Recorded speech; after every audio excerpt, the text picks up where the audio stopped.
হরে কৃষ্ণ হরে কৃষ্ণ। ভগবান তার বিভূতি যোগীর 24 নম্বর শ্লোকে কি জানিয়েছিলেন জানো? তিনি বললেন, স্বর্গরাজ্যের প্রধান দেবতা যে ইন্দ্র, যাকে আমরা স্বর্গের রাজা বলে থাকি, তার শাসনের অধীন গ্রহলোকে ইন্দ্রকায় হয়ে থাকবে।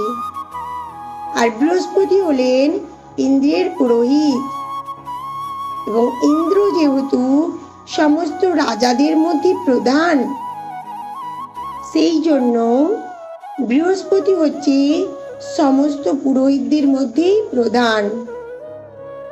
আর ইন্দ্র যেমন সমস্ত রাজাদের মধ্যে প্রধান,